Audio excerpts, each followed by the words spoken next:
कैसे हो बच्चों पार्टी। तो बेटा आपने लगभग अब 3 वीडियो शायद देख ली होगी पिछली, और उसमें हम बहुत सारे टॉपिक को डिस्कस कर चुके हैं। स्पेशली जो हमारा टॉपिक था एटम का, ठीक है। सो एक बार रिकैप्चुलेशन ले लेते हैं बेटा, पिछले टॉपिक में हमने क्या स्टडी किया था। सो बेटा डोल्टन के बाद हमने टॉपिक किया था कि हमने किस एटम को रेफरेंस एटम लिया था, और रेफरेंस एटम का मैंने सारा डिटेल में बताया हुआ पूरी प्रीवियस वीडियो में, ठीक है। कि सबसे पहले हाइड्रोजन लिया, उसके बाद हमने ऑक्सीजन को लिया, फिर फाइनली हमने सिलेक्ट कर लिया कार्बन 12 को। सो कार्बन 12 को जब भी हम ले रहे हैं तो उसको एज ए रेफरेंस एटम ले रहे हैं। Means if we want to calculate the atoms और mass of any element, we compare with mass of carbon 12 isotope. मतलब किसी भी एलिमेंट के एटम का मास निकालना है तो सबसे पहले हम क्या करेंगे, रिलेटिव एटॉमिक मास निकालेंगे। किसके कंपैरिजन में, किससे कंपेयर करके बेटा, कार्बन 12 से, ठीक है। बहुत ही अच्छे से टॉपिक डिस्कस किया था। अब आगे बात करते हैं, उसके बाद हमने टॉपिक कर लिए थे एटम्स के टाइप क्या थे, मतलब मॉलिक्यूल्स कैसे बन रहे हैं एटम से, और उसके कितने डिफरेंट टाइप्स थे। तो उसको अगर हम आगे कंटिन्यू करते हैं तो बेटा मॉलिक्यूल्स के बाद हमारे पास आता है टॉपिक हमारे पास आयंस का। तो डिस्कस करते हैं बेटा आयंस क्या होते हैं। चलिए भाई आयंस की अगर बात करते हैं हम, सो आयंस होंगे क्या बेटा, दीज आर एटम्स और ग्रुप ऑफ एटम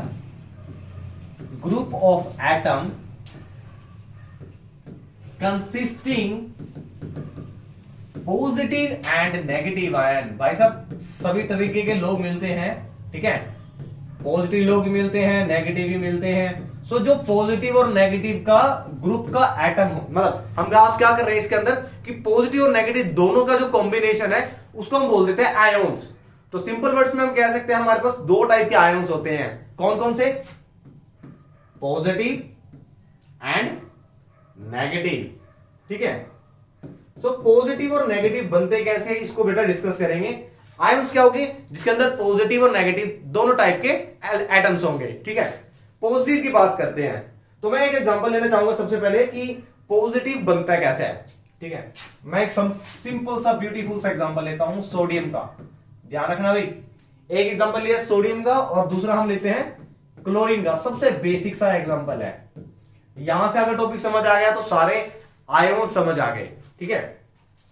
इसका सिंबल बेटा होता है Na, ये इसका नंबर 11, मास नंबर 23, ठीक है। अब इसको हम डिस्कस करते हैं। सो बेटा जी अगर हम देखते हैं कि बोहर शेल के अंदर हम इसको फिल करते हैं, पूरा डिटेल में हम शेयर मतलब करेंगे इसको बाद में डिस्कस कि बोहर शेल क्या होता है, नेक्स्ट चैप्टर में स्टडी करेंगे। अभी के लिए बता देता हूं बेटा कि आयंस बनते कैसे हैं। अब इस एटम्स को अगर हम फिल करेंगे एटॉमिक नंबर को, सो इसकी कंफिगरेशन रहेगी बेटा K शेल में 2, L में 8, N की कैपेसिटी बेटे 18 की होती है। बट 11 में से हम ये फिल कर चुके हैं, 2 भी फिल कर चुके हैं, ठीक है, 8 भी फिल कर चुके हैं। हमारे पास रिमेनिंग बचता है एक सिंगल। ये जो सिंगल बचा है बेटा ये हमारे पास एक्स्ट्रा है, एक्स्ट्रा इलेक्ट्रॉन है। अगर हम इसको फिल करने लगते हैं, इसकी अगर शेल बनाते हैं, अभी हमारे पास सोडियम आ गया, ठीक है। सोडियम के पास एक एक्स्ट्रा इलेक्ट्रॉन है। जब ये एक्स्ट्रा इलेक्ट्रॉन को किसी नेबरिंग एटम को डोनेट कर देगा, डोनेट, ठीक है, दान दक्षिणा करते रहिए जी, ठीक है, करते रहिए जी। तो जब ये सोडियम एटम क्या करेगा, अपने इस एक्स्ट्रा इलेक्ट्रॉन को डोनेट कर देगा। डोनेट करने के बाद क्या होगा बेटा, देखो जब हम डोनेट करते हैं बड़ा अच्छा फील होता है हमें, ठीक है, हमने एक अच्छा काम करा है, ठीक है, पायस वर्क किया है। सो जब ये डोनेट कर देगा इसको रिलैक्स फील होगा, अच्छा फील होगा, पॉजिटिव फील होगा। सो जब इसने डोनेट कर दिया तो इसके पास जो एक्स्ट्रा इलेक्ट्रॉन था ये बेटा जी इसने डोनेट करने के बाद इसके ऊपर जो इलेक्ट्रॉन्स यानी नेगेटिव को डोनेट कर दिया तो पॉजिटिव हो गया। तो बेटा ये बन गया पॉजिटिव आयन, और इसको हम बोल देते हैं कैटायन। तो इस तरीके से पॉजिटिव आयन बनते हैं। नेगेटिव की बात करते हैं बेटा, नेगेटिव की अगर बात करते हैं, इसका मास होता है 35.5, नंबर होता है 17। इसकी अगर हम इलेक्ट्रॉनिक कॉन्फ़िगरेशन को फिल करते हैं, K2, L 8, M, यहां पे बेटा M रहेगा ये KLMN, ठीक है। M शेल में बेटा 7 इलेक्ट्रॉन्स हैं। और जब भी हम ऑक्टेट रूल को अगर देखते हैं तो किसी भी आउटर मोस्ट शेल में ये क्लोरीन की जो आउटर मोस्ट शेल है इसके पास 7 इलेक्ट्रॉन है। याद रखना भाई, 1 2 3 4 5 6 7 एंड लास्ट ब्लैंक है। Minimum it should have 8। अब 8 कम से कम होने चाहिए ऑक्टेट को फिल करने के लिए। इसको 8 बनाने के लिए 1 इलेक्ट्रॉन की रिक्वायरमेंट है। तो ये क्या करेगा, जो दान कर रहे हैं, डोनेट कर रहे हैं, उनसे रिसीव कर लेगा, गेन कर लेगा। किसको करेगा, इलेक्ट्रॉन को करेगा। सो जब इलेक्ट्रॉन को रिसीव कर लेगा यानी नेगेटिव ले रहा है, सो जब नेगेटिव बातें हमारे पास भी आते हैं, नेगेटिव हो जाते हैं हम भी, तो ऐसे ही सैटर्न के पास है। ठीक है, ये इलेक्ट्रॉन्स को क्या करेगा, रिसीव करेगा, गेन करेगा and become negative ion. And negative ion is called anion. अच्छा, बच्चों को बड़ी कंफ्यूजन रहती है, सर कैटायन और एनायन, इसको याद कैसे करें। देखो भाई, एनायन में 2 N आ रहे हैं, जहां 2 N यानी 2 नेगेटिव आ रहे, वो नेगेटिव है। ठीक है, तो इस तरीके से आपको याद रखना है पॉजिटिव और नेगेटिव आयन बनते कैसे हैं। जिसने डोनेट किया पॉजिटिव, जिसने रिसीव किया नेगेटिव। ठीक है, चले भाई, ये ना बेटा, ये पॉजिटिव कैटायन बन गया, नेगेटिव एनायन बन गया। ठीक है, अच्छा मैंने आपको एक चीज बताई थी कि एक वर्ड बताया था मैंने आपको, एटोमिसिटी, यानी number of atom present in a compound और अ मॉलिक्यूल। एक बेटा वर्ड होता है आपका वैलेंसी। वैलेंसी का मतलब क्या है, इसकी डेफिनेशन अगर पूछ ले, ठीक है, so it can be defined as, कैसे डिफाइन करेंगे भाई, it can be defined as combining capacity of an atom, combining capacity of an atom. अब कंबाइनिंग कैपेसिटी क्या होता है बेटा, कंबाइनिंग कैपेसिटी का मतलब है इसे कंबाइन होने के लिए किसी के पास कितनी कैपेसिटी है, ये इलेक्ट्रॉन को देके या लेके कैसे करेगा। सो इसका एक सिंपल सा फंडा है बेटा, आपको बता देता हूं, याद रखना, यहां से गलती नहीं करोगे आप। 5 6 7 एंड 8, जब नंबर, मतलब हम जब इसकी शेल में फिल करने लगते हैं इलेक्ट्रॉन्स को, एक एग्जांपल लेके चलते हैं मैग्नीशियम का, ये 12 है बेटा। ठीक है, इसका जब हम शेल में फिल करेंगे, सो 2 8 2, लास्ट में हमारे पास नंबर बच रहा है 2। जब ये नंबर 4 से लेस होगा, 4 से लेस होगा, वैलेंसी का बेटा ध्यान रखना, वैलेंसी का कैसे पता लगेगा, कि जब नंबर, हमारा जो आउटर मोस्ट शेल में इलेक्ट्रॉन है वो 4 से लेस होगा, तो वही उसकी वैलेंसी होगी। जैसे मैग्नीशियम है, ठीक है, और ये पॉजिटिव रहेगी, ये ध्यान रखना। अब ये नंबर 2 है बेटा, मतलब ये अब आपको दिख रहा है 4 से लेस है, ठीक है, तो यही इसकी वैलेंसी होगी। तो मैग्नीशियम की वैलेंसी क्या होगी बेटे, 2+। 2+ का मतलब क्या है कि ये 2 इलेक्ट्रॉन को डोनेट कर सकता है। ठीक है, अब बात करते हैं एल्यूमिनियम की। एल्यूमिनियम का नंबर होता है बेटा 13/2 8 3, लास्ट शेल में 3 इलेक्ट्रॉन है, तो वैलेंसी हो गई 3। अच्छा, बात करते हैं नंबर 4 की। सो बेटा जो ये 4 नंबर है ना, इसको हम बोलते हैं कि ये सेमी फील्ड है। सेमी फील्ड, अरे सेमी फील्ड का मतलब है कि ये हाफ फिल हो चुका है, मतलब हाफ भरा हुआ है, तो ये 4 इलेक्ट्रॉन्स को गेन भी कर सकता है, डोनेट भी कर सकता है। और ये कैपेसिटी रहेगी सबसे, जो आपका एग्जांपल है 10th क्लास में, वो है बेटा कार्बन का। याद रखना, कार्बन एटम के पास, इसका एक एग्जांपल देता हूं मैं आपको ताकि आप इसे भूलो नहीं। ठीक है, कार्बन, अब कार्बन होता है बेटा जी, इसका नंबर होता है 6। शेल में फिल करोगे तो 2 और 4। अब जो 4 है, देखो इसको कम से कम 8 बनना है, ऑक्टेट बोलते हैं इसे। ठीक है, 8 बनने के लिए क्या करेगा, या तो 4 इलेक्ट्रॉन्स को ले लेगा या अपने 4 इलेक्ट्रॉन्स को डोनेट कर देगा। ठीक है, तो ये 4 रहेगा, इसे हम पॉजिटिव या नेगेटिव नहीं लेंगे, ये स्पेशल केस में यूज होगा हमारे पास। अभी सिर्फ वैलेंसी कर रहे हैं तो हम सिर्फ 4 नंबर को भी काउंट नहीं करेंगे, एक 4 को और एक 8 को, इसको हम काउंट नहीं करेंगे अभी। ये 8 वाला कंप्लीटली फिल्ड है, किसी को कुछ नहीं देगा भाई, पेट भरा हुआ है, ना लेगा ना रिसीव करेगा ना गेन करेगा। ठीक है, तो इन दोनों नंबर को छोड़ रहे हैं हम अभी। वैलेंसी के लिए जो सबसे ज्यादा इंपॉर्टेंट आपको है वो ये बाकी है 1 2 3 एंड 5 6 7। जब आपका आउटर मोस्ट शेल का जो नंबर है, ठीक है, इलेक्ट्रॉन वाला, सिंपल से शॉर्ट ट्रिक यही मान के चलना है कि जो लास्ट वाला जो शेल है उसमें अगर 5 6 7 आ जाए। तो आपको बेटा ये देखना है कि ये 8 बनाने में, ऑक्टेट को फिल करने के लिए कितना रिसीव करेगा।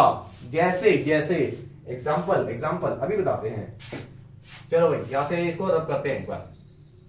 एक ऐसा एटम लेता है, मैंने आपको एग्जांपल अभी भी लेके दिखाया था। एक ले लेते हैं बेटा सल्फर, ठीक है, एक ले लेते हैं क्लोरीन,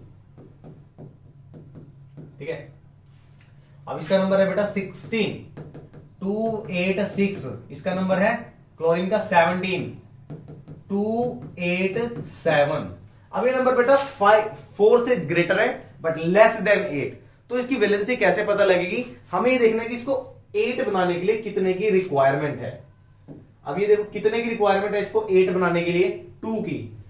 यानी रिक्वायरमेंट का मतलब क्या, इलेक्ट्रॉन को लेगा, और लेगा तो मतलब क्या होगा, माइनस बनेगा। सो माइनस बनेगा बेटा, ये देखते हैं, ये बनेगा हमारे पास सल्फर का 2 माइनस। भाई 2 रिसीव करेगा, 2 नेगेटिव बनाएगा। क्लोरीन की बात करते हैं बेटा, ये इसके लास्ट में 7 है, इसको 8 बनाने के लिए कितने की रिक्वायरमेंट है, it require 1। So 1 is required, so it is -1 valency, या 1 माइनस, ठीक है। ये था बेटा वैलेंसी के बारे में। और यहां से बेटा यही से आपके स्टार्ट होंगे। अब मैं आपको कुछ एटम्स की लिस्ट दे रहा हूं, ठीक है, वो आपको बिल्कुल स्क्रीनशॉट ले लेने वीडियो को पॉज करके, क्योंकि पूरे चैप्टर में से वहां से क्वेश्चन बनेगा। आप फॉर्मूला जो बनेगा वो उसी बेस पे बनेगा, ठीक है। सो मैं साइड और बेटा इसका स्क्रीनशॉट ले लेना, ठीक है। मैंने आपके पास पूरे पॉजिटिव और नेगेटिव आयन की एक पूरी लिस्ट दे दी है, देख पा रहे होंगे, ठीक है। ये ना बेटा केटायन है सारे के सारे, और इसमें मैंने सारे के सारे लिखे हुए हैं कौन कौन से जो आपके यूजफुल है। देखो जितने ये सारे हैं यहां तक के, ठीक है, ये आपके मोनो केटायन है। मोनो का मतलब पता है ना, एक, यानी सबकी लास्ट में एक एक्स्ट्रा है सभी के। उसके बाद ये बेटा जी डाई वाली आ गई, सारी सारे डाई कैटेगरी आ गई। इनके पास 2 इलेक्ट्रॉन एक्सेस में है, means they can donate 2 electron. और जो सबसे ज्यादा यूजफुल आपके लिए रहेगी वो रहेगी बेटा ट्राई में। ट्राई में कौन कौन सी है देखते हैं। ट्राई में बेटा 2 है जो सबसे ज्यादा यूजफुल रहेंगे, और क्वेश्चन भी यहीं से गलती करोगे आप। ये टर्म 1 में भी मैंने बताया था आयरन के बारे में, कि जो आयरन है इसके साथ लिखा होगा, मेंशन होगा कि आयरन 2 लेना है आपको या आयरन 3 लेना है, ठीक है। सेम एज जो सबसे इंपॉर्टेंट रहेगा, जहां आप मिस्टेक करने वाले हो, इट इज एल्यूमिनियम। बट 70 से 80% बच्चे गलती करते हैं कि एल्यूमिनियम की वैलेंसी को 2 लेके चलते हैं वो, ठीक है। तो यहां गलती नहीं करनी है आपको। एल्यूमिनियम आपका ट्राई एटॉमिक केटायन है, यानी तीन एटम्स को डोनेट कर सकता है। अच्छा इधर भी देख लेते हैं भाई, इधर कौन से हैं। इधर पहले देख लेते हैं, हमारे पास सबसे ज्यादा हमारे पास 1 वाले हैं, मोनो वाले, chlorine, bromine, fluoride, iodide, hydroxide, nitrate, nitride, sulphide, sulphate. अब सल्फेट हमारे पास बेटा 2 वाला आ गया। ये देखो ये आपके पास, अरे ये ऑक्साइड के पास 2 आ गया, ये आ गया सल्फाइड। यहां गलती करेंगे बच्चे, सल्फेट और सल्फाइड में गलती करते हैं आप सबसे ज्यादा, ठीक है। तो यहां से ध्यान रखना बेटे, जो आईडीई आ जाए, यानी यहां पे S2 माइनस है 8। अब याद रखना 8 का मतलब खाना, और खाने जब खाना है तो आपको भूख लगे ज्यादा, तो ये ज्यादा वाला आएगा। देखो यहां S के साथ O भी लगा हुआ है, ठीक है। 8 वाले में बड़ा फॉर्मूला है, आइड वाले में छोटा फॉर्मूला है S। Same carbonate, then hydrogen carbonate, ठीक है, ये -1 वाला आ गया आपका, ठीक है, HCO3। तो बेटा ये आपको स्क्रीनशॉट ले लेना है, ठीक है। मैं इसको पीडीएफ शेयर कर दूंगा, लेकिन पीडीएफ मिलेगी टेलीग्राम पे। चलिए भाई अब चलते हैं हमारे नेक्स्ट पे क्वेश्चन पे, और मोलिकुलर मास को जान लेते हैं। क्वेश्चन यहां से बनेगा, और ये क्या हो गया, क्वेश्चन बनेगा यहां से। तो क्वेश्चन बनेगा तो सबसे पहले पता भी होना चाहिए कि मोलिकुलर मास होता क्या है, ठीक है। So molecular mass can be defined as, it is defined as, defined कैसे डिफाइन करेंगे भाई, relative molecular mass of compound और एलिमेंट। चाहे हम कंपाउंड की बात करें या एलिमेंट की बात करें, उसका रिलेटिव मोलिकुलर मास कैसे निकालेंगे बेटा। ये क्या है बेटा, रिलेटिव मोलिकुलर मास है, यानी हम इसमें क्या करेंगे, सम करेंगे किसका, मोलिकुलर मास का, या आप कह सकते हैं it is sum of relative molecular मास।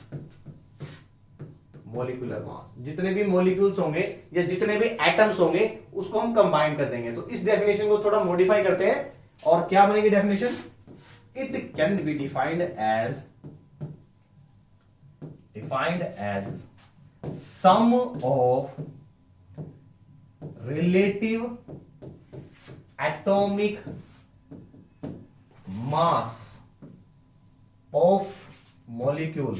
अब वो मॉलिक्यूल में बेटा दोनों आ गए आपके पास, उसके अंदर हमारे पास कंपाउंड भी आ गया, एलिमेंट भी आ गया, ठीक है। सो आपकी ये प्रॉपर डेफिनेशन आ गई है किसकी, मॉलिक्यूलर मास की। कि हमने इसमें क्या करना है, हम मॉलिक्यूलर मास कैसे फाइंड कर सकते हैं कि जो भी हमारे पास मॉलिक्यूल होगा, ठीक है, उस मॉलिक्यूल्स में जितने भी एटम्स होंगे, जितने भी एटम होंगे उसका मास का सम कर देंगे और हमारे पास आ जाएगा मॉलिक्यूलर मास, ठीक है। कोई बात नहीं, पीडीएफ मिल जाएगी। जैसे कि आपका क्वेश्चन आएगा यहां से, find molecular mass of this atom. Molecular mass का मतलब क्या था भाई, हमने सभी एटम्स के मास को कंपेयर करना है, ऐड करना है, किसके कंपैरिजन में, कार्बन 12 के, ठीक है। अब इसमें जब भी बेटा ये क्वेश्चन लेते हैं ना तो हम यूनिट फॉर्म में लेते हैं, यूनिट मतलब एक यूनिट मान के चलते हैं। अगर आप कॉपर की बात करते हैं, ठीक है, कुछ बुक्स में बेटा ये दिया हुआ है 63.5, तो लगभग 63.5 समथिंग कुछ होता है। तो हम इसे 60, अगर क्वेश्चन में आपको नहीं गिवन है तो आप 64 भी ले सकते हैं आप इसे, ठीक है। अदरवाइज आप इसे लेके चलेंगे कि इसका मास होता है 63.5, समझ गए। चलो भाई 63 लेके चलते हैं अभी। अच्छा, अब इनको क्या करना है, हमें मॉलिक्यूलर मास निकालना है। सो मॉलिक्यूलर मास निकालने के लिए मॉलिक्यूल्स में जितने भी एटम है, कौन कौन से है भाई, कॉपर। तो देख लेते हैं भाई कॉपर का मास कितना है, 63.5। कितने कॉपर है भाई, 1 है। चलो प्लस सम करना है ना भाई, सल्फर, कितने सल्फर है, 1 है, and mass of sulphur is क्या होता है भाई, 32 प्लस, अब ये क्या, ऑक्सीजन 4 ऑक्सीजन है एंड 1 ऑक्सीजन हैव मास कितना होता है भाई, 16। तो यहां से आ गया भाई 63.5 प्लस 32 प्लस 64। अच्छा, यहां पे आपको ये प्रोडक्ट में दिख रहा है, ठीक है, कंपाउंड अभी है तो एक ही कंपाउंड है ना, प्लस 5 इंटू, अब 5 देखो, अगर आप वाटर का अगर निकालते हो आप, तो वाटर में बेटा 2 हाइड्रोजन है और 1 ऑक्सीजन है, ठीक है। ये आ जाएगा आपके पास 18, तो हम इसको ऐसे लिख सकते हैं 18, ठीक है। ये आ गया बेटा 63.5, ऐड कर लेते हैं सबको, 32 64 एंड इसको हम 90 लिख लेते हैं डायरेक्टली, इसको रब करके हम 90 लिख लेते हैं यहां पे, प्लस 90, ठीक है।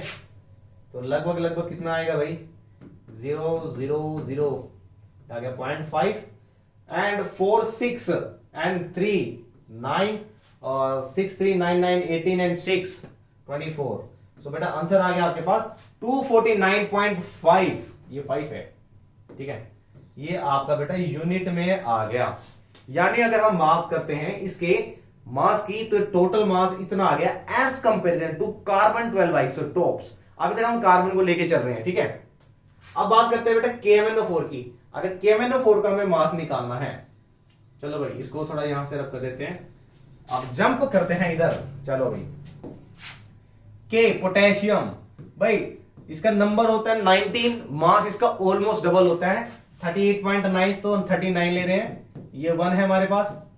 मैग्नीज, बेटा जहां पे आपको नहीं दिया होगा ना क्वेश्चन में 9th क्लास में, तो स्पेशली ये आपको क्वेश्चन में गिवन होगा कि जो मैग्नीज है, मैग्नीशियम की बात नहीं कर रहा हूं, मैग्नीज की बात कर रहा हूं, 55 है, ठीक है। 55 इंटू 1 प्लस प्लस कितना ऑक्सीजन है, 4 है, ठीक है। चलिए भाई 39 प्लस 55 प्लस 64 ऐड कर लेते हैं भाई, कितना आ जाएगा 39 55 64, तो भाई कितना हो गया 9 9 18, और ये कितना हो गया 6 6 12 एंड 158। ठीक है, तो 158 बेटा आ गया इसका आंसर यूनिट, यानी इतना इसका मास है as a comparison to carbon 12। Calculation कर लेना भाई, तरीका यही है। 39 आ गया, 55 एंड 64, ठीक है भाई। 9 एंड 5 कितना, एक बार दोबारा कैलकुलेट कर लेते हैं। 14 एंड 4 18, कैरी बच गया यहां से, और 5 एंड 4 9 एंड 6 15, बिल्कुल ठीक है भाई। सो इस तरीके से बेटा मोलिकुलर मास को कैलकुलेट करते हैं। और आपके पास एनसीईआरटी से बहुत सारे क्वेश्चन है ऐसे, ठीक है, हम करेंगे भी साथ साथ मोलिकुलर मास को फाइंड करने के लिए। और हो सकता है भी मोलिकुलर मास और थोड़ा भयंकर आ जाए, भी बढ़िया सा कंपाउंड दे दे, और हो सकता है कहेगा मोलिकुलर मास का वो H2O का। तो बहुत इजी है भाई, जितने एटम है इनटू उसका एटॉमिक मास प्लस जो अदर एटम आ रहे हैं इस कंपाउंड के अंदर, कितना है भाई, ऑक्सीजन है 1 इंटू 16। तो सिंपल सा है भाई, जब तक हम इसके पीछे यू लिख रहे हैं इसका मतलब है हम इसको यूनिट में ले रहे हैं। यूनिट में मतलब एक यूनिट मान रहे हैं, ठीक है। अगर अगर अगर हम इसको ग्राम में ले, ग्राम में दो चीजें पढ़ेंगे हम इसमें यहां पे बेटा, ग्राम मोलिकुलर मास और ग्राम एटॉमिक मास, ठीक है, बिल्कुल विजिबल होगा। ग्राम एटॉमिक यानी जब when we take mass of atom, when we take mass of an atom in grams, grams, ठीक है। अगर हाइड्रोजन का हम पहले क्या ले रहे थे, 1 यू यूनिट में ले रहे थे, ठीक है। अब ग्राम में क्या लेंगे, इसको ग्राम में काउंट करेंगे हम, ठीक है। एटम्स की बात कर रहे हैं सिर्फ। हीलियम का बेटा क्या था, हीलियम का क्या बनेगा 4 ग्राम।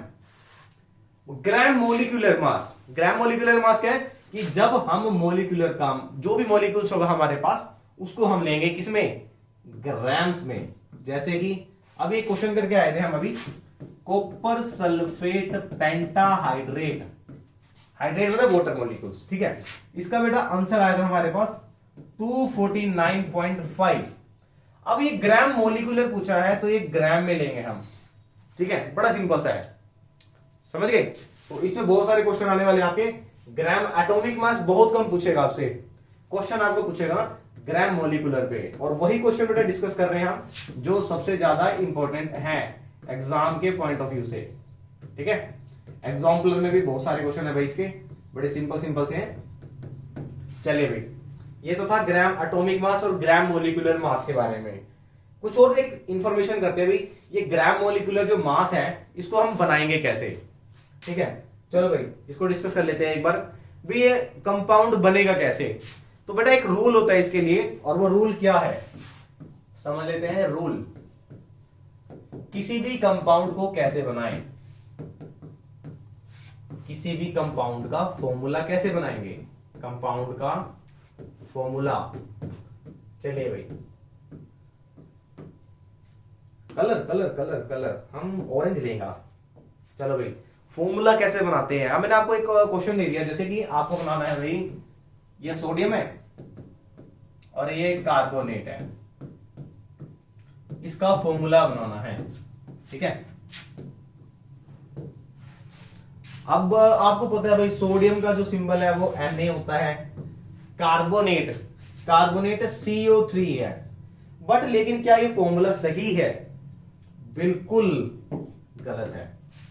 ये फॉर्मूला कैसे बनेगा, एग्जैक्ट फॉर्मूला हम कैसे बना सकते हैं। तो बेटा उसके लिए रूल होते हैं, कि वो रूल क्या है, और वो रूल है कि सबसे पहला रूल, आपके जो कंपाउंड होता है ना, कभी भी देखा, एक शॉर्टकट बता देता फंडा, जहां गलती आप करते हो 9th क्लास में, फिर 10th में आपका केमिकल में रिएक्शन में पूरा मुंह उतर जाता है भाई, 9th में तो हमने करा नहीं है और अब कैसे करेंगे।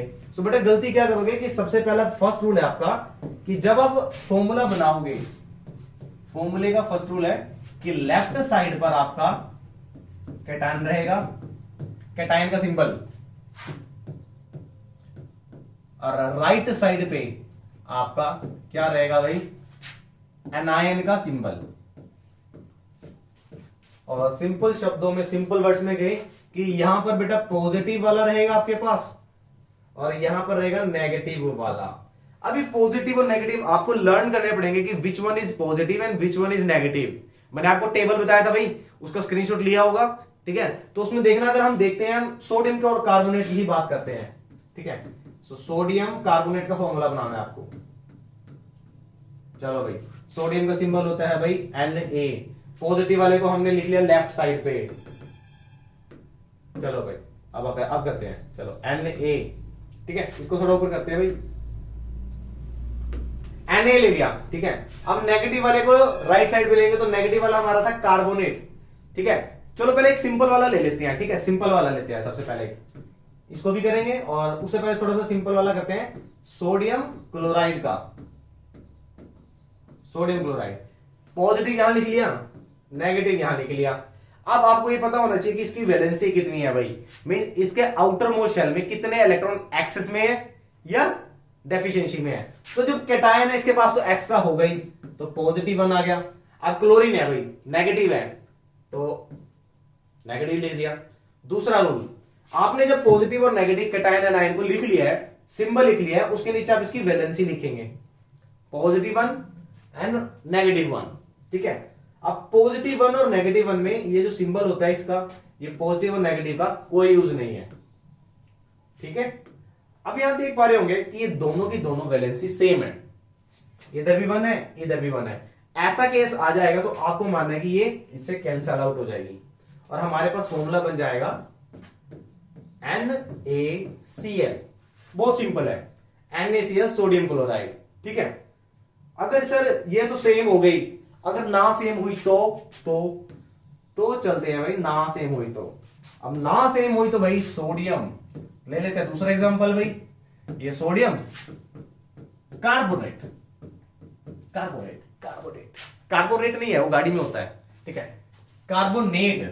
अब सोडियम बेटा ये आपका कैटायन है, हमने सिंबल लेफ्ट साइड पे लिखा, कार्बोनेट ये बेटा नेगेटिव होता है, इसको राइट साइड पे लिखा। Below it write their valency, ये +1 -2, समझ गए। अब मैंने क्या बोला था कि भाई इसमें प्लस माइनस को रिमूव कर दो, पहले कर दिया सर। अब क्या करना है, अब आपको ये देखना है कि ये दोनों वैलेंसी तो भाई सेम नहीं है। अब हम अप्लाई करेंगे क्रिस क्रॉस मेथड, ठीक है। ये क्या होता है सर, कुछ नहीं होता भाई, इसकी वैलेंसी इसके घर, इसकी वैलेंसी उसके घर, ठीक है।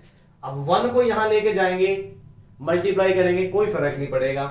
2 को यहां लेके जाएंगे भाई, ये बन गया Na2, 1 को उधर लेके जाएंगे CO3, 1 से करेंगे कुछ होगा नहीं, तो ये फॉर्मूला बन गया हमारे पास सोडियम कार्बोनेट, ठीक है, Na2CO3, समझ गए।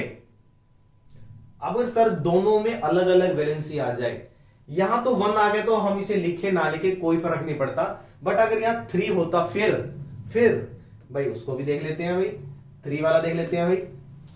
ये ले लेते हैं हम भाई, एग्जांपल लेते हैं एल्यूमिनियम सल्फेट। भाई ये चीज आपको याद करनी पड़ेगी, जो इसके नोटेशंस हैं, सल्फेट के लिए हम S लेते हैं या SO4 लेते हैं, ठीक है, N लेते हैं, M लेते हैं। एल्यूमिनियम का सिंबल क्या है भाई, ये पॉजिटिव यहां लिख दिया, सल्फेट का SO4 यहां लिख दिया नेगेटिव वाला, ठीक है। वैलेंसी होती है भाई +3, प्लस नहीं लिख रहा हूं इस बार में, ये होता है -2, तो सिर्फ 2 लिख रहा हूं मैं। अब दोनों वैलेंसी अलग अलग है, ठीक है। अब तो 1 भी नहीं है सर, तो हम क्या करें, तो बेटा इसको यहां ले चलते हैं पहले क्रिस क्रॉस मेथड के अकॉर्डिंग। ये बेटा जी Al2, ठीक है। अब ये 3 इधर जाएगा। अब एक डिफिकल्टी है बेटा, ये रूल नंबर 4 आ गया हमारा, कि जब ऑलरेडी किसी कंपाउंड में फॉर्मूला में ऑलरेडी पावर है, अब अगर आप देख पा रहे हैं यहां पे ऑलरेडी पावर है, 4 पावर है, तब क्या करेंगे, तब हम इस कंपाउंड को जब लिखेंगे, इसकी पावर को हम क्या करेंगे, ब्रैकेट में कर देंगे, ठीक है। ये रहा, ये जो 3 पावर आएगी वैलेंसी वाली, ये इसके फीड में ब्रैकेट के बाहर रहेगी, और ये हमारा बन गया बेटे एल्यूमिनियम सल्फेट, समझ गए। ये टफेस्ट पार्ट है, यहां से बेटा गलती करते हो आप कि ये ब्रैकेट लगाना भूल जाते हो, ठीक है। चलो भाई कोई सर और एग्जांपल भाई, चलिए अब हमारे पास है बेटा पोटेशियम डाइक्रोमेट। सो पोटेशियम डाइक्रोमेट में पोटेशियम का सिंबल रहेगा K, ठीक है। डाइक्रोमेट बेटा ये आपका डाई एटॉमिक एनायन होता है, मींस -2 वैलेंसी होती है, ठीक है। ये +1। अब क्रॉस मल्टीप्लाई करेंगे भाई, क्रिस क्रॉस मेथड अप्लाई करेंगे। सो 1 तो यहां जाएगा, ना जाए, एक ही बराबर है, ठीक है। 2 वहां पे जाएगा, मल्टीप्लाई हो जाएगा और ये बनेगा K2Cr2O7, ठीक है। इंपॉर्टेंट क्वेश्चन है भाई, एक आपके लिए देंगे होमवर्क में, लास्ट वाला। पकी पकाई खिचड़ी सारी मिल जाएगी भाई, सारी की सारी नहीं तो यहां से, ठीक है। थोड़ी सी प्रैक्टिस भी चाहिए। अमोनिया बेटा इसलिए इंपॉर्टेंट लिखा है मैंने, क्योंकि अमोनिया बेटा सबसे ज्यादा बच्चे गलती करते हैं, क्योंकि उन्हें पता ही नहीं होता है कि इसके कॉन्स्टिट्यूएंट कौन से हैं। सो कॉन्स्टिट्यूएंट कौन कौन से बेटा? Nitrogen and hydrogen. बेचारा गरीब, 1 ही होता है इसके पास, नाइट्रोजन 3, ठीक है। अब 3 पॉजिटिव होते हैं, नेगेटिव होते हैं। यहां पे मैं छोटी सी ना मिस्टेक करके दूंगा आपको, ठीक है। वो आपको रिकॉग्नाइज करने की कौन सी है। नाइट्रोजन का नंबर होता है बेटा 7, ठीक है। अब मैंने यहां पे गलती करी है, उस गलती को आपको पहचानना है। जिन्हें कंसेप्ट स्टार्टिंग से देखा होगा वो समझ जाएगा इसमें क्या मिस्टेक है, ठीक है। मैं इसको फॉर्मूला लिख रहा हूं बेटा NH3, ये अमोनिया होता है। लेकिन इसको लिखने का मेथड क्या है? क्या N को हम यहां लिखेंगे लेफ्ट साइड पे, या हाइड्रोजन को हम यहां रखेंगे और नाइट्रोजन को यहां रखेंगे? ये चीज आपको रिकॉग्नाइज करनी है, ठीक है। ये बहुत ही छोटी सी और बेसिक सी बात है। और एक मैंने कार्बन टेट्राक्लोराइड छोड़ा भी आपके लिए, कार्बन टेट्रा। तो कार्बन से आपको पता लग ही रहा है, कार्बन यानी C, टेट्राक्लोराइड यानी आपके पास जो क्लोराइड है वो 4 है। तो ये बन गया बेटा कार्बन टेट्राक्लोराइड। ये क्वेश्चन बेटा मैंने आपके लिए होमवर्क में रखा है, इसको आंसर मैंने आपको बता दिया, ऐसे बनेगा। बट इसकी नोटेशन कौन सी सही है ये आप रिकॉग्नाइज करेंगे और कमेंट करेंगे उसमें, ठीक है। एक देखते भाई एनसीईआरटी प्रॉब्लम से देखते हैं कौन कौन सा आया एग्जाम्पलर क्वेश्चन में। वो कहता है an element x show valency, valencies कर लेते हैं भाई, प्लूरल है, इंग्लिश थोड़ी बहुत कर लेते हैं हम भी, ठीक है। एक एलिमेंट एक्स है भाई, इसकी एक बार देखते हैं, एक बार इसकी वैलेंसी आ रही है भाई 2, और एक बार देख लेते हैं भाई 3, ठीक है। 2 वैलेंसी हो सकती है भाई। अभी आपको मैंने जो आपको कैटायन और एनायन की मैंने टेबल दिखाई थी, उसमें एक एटम ऐसा था जिसके पास 2 वैलेंसी थी, ठीक है। अब वो कह रहा है what is the formula of its oxide. अब आपको ये भी पता होना चाहिए भाई ऑक्साइड क्या है। ऑक्साइड ये कैटायन है या एनायन है, ठीक है। जनरली सभी को पता होता है ऑक्सीजन नंबर 8 होता है और इसके पास 2 की इलेक्ट्रॉन की डेफिशिएंसी होती है, ठीक है। तो यहां से अगर हम देखते हैं बेटा, ये अगर हमारे पास 2 वैलेंसी शो कर रहा है, ठीक है। ऑक्साइड आपको पता है भाई एनायन है, तो राइट साइड में लिखेंगे, ठीक है। अब मैं इसके साइन को इग्नोर करता हूं। सो बेटा अब ये देखना, ये क्रॉस मल्टीप्लाई नहीं होगा। क्यों नहीं होगा? क्योंकि ये पावर और ये पावर सेम है। सो हमारे पास जो फॉर्मूला बनेगा वो बनेगा XO, जो भी होगा एलिमेंट, ठीक है। अब देखते हैं थर्ड वैलेंसी के साथ। ये बेटा जी ऑक्सीजन है, एनायन है, तो नेगेटिव वैलेंसी होगी इसकी, ये -2 होगा, ठीक है। क्रिस क्रॉस मेथड अप्लाई अब यहां पर होगा, यहां पर ये मेथड क्रिस क्रॉस नहीं होगा, क्योंकि जब सेम पावर होता है तो सेम पावर के केस में ये दोनों ऑलरेडी कैंसिल हो जाती है, ठीक है। तो सिंपल आ जाएगा आपका। बट यहां पर ऐसे नहीं है, यहां पर देखो क्रिस क्रॉस होगा, क्योंकि डिफरेंट पावर है। ये जो वैलेंसीज आ रही है, हम इसे पावर नहीं कहेंगे, वैलेंसीज ही है ये वैलेंसी डिफरेंट है। सो एक क्रिस क्रॉस मेथड अप्लाई करने के हमारे पास फॉर्मूला बन जाएगा X2O3, ठीक है। चलो एक आपके लिए थिंकिंग स्किल्स को छोड़ देता हूं मैं क्वेश्चन। अब ये जो XX की बात कर रहे हैं ना, ये कौन सा एलिमेंट है, विच एलिमेंट इज दिस, ये आपको फाइंड करना है। एलिमेंट इज दिस, अगर ये आपने फाइंड कर लिया ना, मींस ये मान के चलिए कि आप इस एलिमेंट को कभी नहीं भूलेंगे। और गलती वैसी होता है इसके अंदर, इस टॉपिक को जिसने ढूंढ लिया ना वो तो ठीक है, उसको तो समझ आ जाएगा, नहीं तो अदरवाइज जो भी है एलिमेंट एक्स है ना, जब आप इसका कंपाउंड बनाओगे तो पजल रहोगे नहीं तो। अब देखते हैं कितने स्टूडेंट्स हैं जो इसको फाइंड करेंगे, ठीक है। बट ये मैं एक हिंट दे देता हूं, ये एक कैटायन है, ये ध्यान रखना, ठीक है। चलिए भाई, formula unit mass. Formula unit mass बेटा क्या होता है कि एक फॉर्मूला में जितने भी एटम्स हैं उनका sum up. So it is defined as all the sum of all the atom present in one formula unit। मतलब हम इस फॉर्मूला को पूरा एक यूनिट मान के चलते हैं, ठीक है। जैसे एक आर्मी का एक यूनिट होता है ना, कि उसमें 28 आर्मी मैन है, ठीक है। एक स्कूल को हम एक यूनिट मान लेते हैं, जैसे बहुत सारे ब्रांचेज हैं, तो एक स्कूल को हम एक ब्रांच मान लेते हैं या एक यूनिट मान लेते हैं कि ये यूनिट है, ठीक है। ऐसे ही उस यूनिट में कितने स्टूडेंट हैं, उस स्कूल में कितने स्टूडेंट है उसको हम बोल देंगे फॉर्मूला यूनिट मास, यानी टोटल स्टूडेंट्स कितने हैं स्कूल के, एक तरीके से ये कह लीजिए। बहुत सारे स्कूल हैं, एक ही ब्रांच, मतलब एक स्कूल है, मान लीजिए हम बात कर लेते हैं कोई एक XYZ स्कूल है, उसकी बहुत सारी ब्रांच है, एक X है, एक Y, एक Z, एक W के नीचे क्या है, W के नीचे अब फॉर्मूला मास यूनिट है, ठीक है। अब मैं पूछता हूं कि इस वाली X यूनिट में कितने स्टूडेंट हैं, तो उसको हम एक यूनिट बोल देते हैं, ठीक है। अब मैंने यहाँ पे क्वेश्चन पूरा सोल्व किया सिर्फ आपके लिए, दूसरा आपको सोल्व करवाऊंगा मैं, ठीक है। अब देखो सिंपल से ये सोडियम कार्बोनेट, आपको बताना है कि इसका फॉर्मूला यूनिट क्या होगा। तो सबसे पहले आपको ध्यान देना भाई, सम करना है किसका, एटम्स का। तो मैंने क्या करा है भाई, इसको सोल्व करा देता हूं एक बार। सोडियम कार्बोनेट, ठीक है।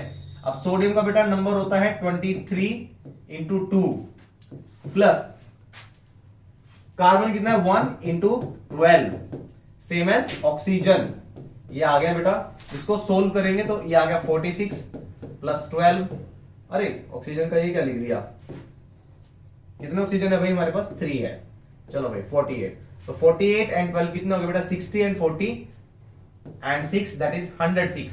बट एक चीज का ध्यान रखना है भाई, आपको स्टूडेंट सोच रहे होंगे सर हमने मोलिकुलर फॉर्मूला किया था, ठीक है। तो मोलिकुलर फॉर्मूला में या मोलिकुलर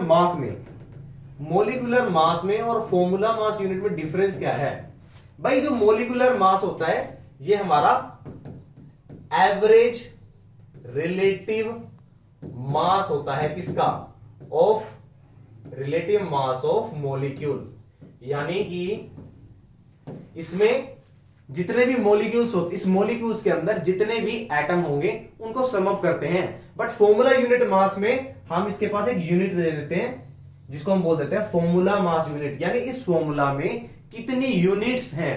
तो उसको जब भी आपको फॉर्मूला मास यूनिट निकालना होगा, फॉर्मूला मास यूनिट, ठीक है, तो उसके पीछे आपको यू डिनोट करना होगा, यू, ठीक है। अच्छा अब बात करते हैं ग्राम की। एक क्वेश्चन और था भाई, what is the formula unit mass of calcium carbonate, ठीक है। अब कैल्शियम कार्बोनेट में बच्चों में कई बार दिक्कत क्या होती है, वो सोचते हैं कार्बोनेट का तो मास सर ने बताया ही नहीं है। अरे भाई कार्बोनेट बना कैसे है, कार्बन और ऑक्सीजन से बना है ना, सिंपल। तो इसका मास कितना होता है बेटा, इसका नंबर होता है 20 और मास होता है 40 प्लस 1 इंटू 12, ठीक है। ऑक्सीजन का अगेन 3 इंटू 16, चलिए भाई 40 प्लस 12 प्लस, अरे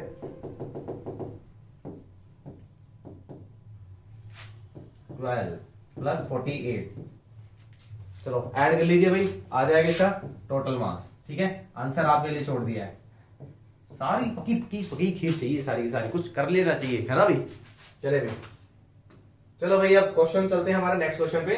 अगर हमने ग्राम एटॉमिक मास, मैंने इसको स्टार्टिंग में भी बताया था आपको कि जब एटॉमिक मास को हम ग्राम में लेते हैं, देखो यहां पे मैंने जैसे ऑक्सीजन के ले लिया यूनिट में, ठीक है। अगर मैंने इसको ग्राम निकालना है, इसका ग्राम एटॉमिक मास निकालना है, तो मैं इसे लूंगा 16 ग्राम, ये हो गया एटॉमिक मास ग्राम में। सेम एज अगर मुझे ग्राम मोलिकुलर मास निकालना है, सो ग्राम मोलिकुलर मास निकालने के लिए लाइक मैंने एक एग्जांपल लिया है वाटर का, ठीक है। सो वाटर का मास आपका वैसे फॉर्मूला यूनिट मास के अकॉर्डिंग 18 ग्राम 18 होगा, ठीक है। बट अगर हम इसे यूनिट, सॉरी इसको बोल देंगे यूनिट, ठीक है। बट अगर मैं इसे बोल रहा हूं कि ग्राम मोलिकुलर मास, तो ग्राम में बेटा इसको यू नहीं है, इसको हम पीछे जी लगाएंगे, ठीक है। चलिए भाई एक क्वेश्चन है भाई, अब क्वेश्चन देखते हैं, नीचे आपके पास क्वेश्चन दिया होगा, जल्दी जल्दी क्वेश्चन देख लीजिए, फिर इसको हम स्टार्ट करेंगे, 2 ही करवाएंगे हम एक आपके होमवर्क के लिए। चलिए भाई क्वेश्चन है, जल्दी से रीड करेंगे। मास यूनिट किसका निकालना भाई, formula mass unit and gram molecular mass of the following. चलिए भाई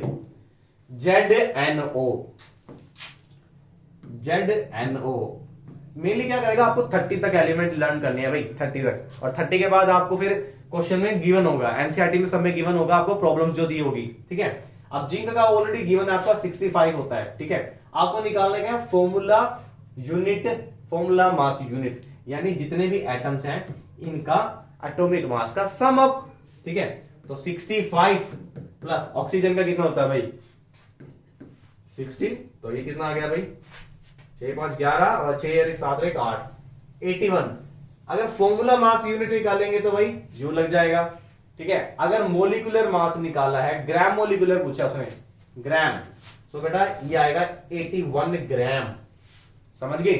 अच्छा, ये आपके लिए होमवर्क के लिए भाई, सारी चीजें पकी पकी नहीं मिलेगी, हानि में कुछ कच्ची चीजें भी रखनी चाहिए ताकि खुद प्रैक्टिस हो जाए। आपको मैं बताता हूं पोटेशियम कार्बोनेट का। चलिए भाई पोटेशियम कार्बोनेट को देख लेते हैं। K2CO3, K2CO3 पहले ही देख लेते हैं, चेक कर लेते हैं कि बिल्कुल सही है। ये पोटेशियम, ये कार्बोनेट भाई, इसकी वैलेंसी 2 होती है? नहीं होती। वैलेंसी सबसे पहले ध्यान रखना है इसकी, ये +1 होती है भाई। कार्बोनेट की -2। चेक करो भाई, बिल्कुल सही है सर, फॉर्मूला बिल्कुल सही है। आप देखते हैं भाई इसका पोटेशियम डाइक्रोमेट का, सॉरी कार्बोनेट का, तो पोटेशियम का होता है भाई K। अच्छा कितने हैं भाई 2 है, मास होता है 39, प्लस कार्बन कितने हैं 1, प्लस ऑक्सीजन 3 है एंड 16। चले भाई कितना होगा ये 40 एंड करते हैं इसको, ये आ गया आपका पास 80 और ये आ गया 78, प्लस 12 प्लस 48 8 8 16 17 18 और कैरी ये आ गया आपका 7 5 12 एंड 13।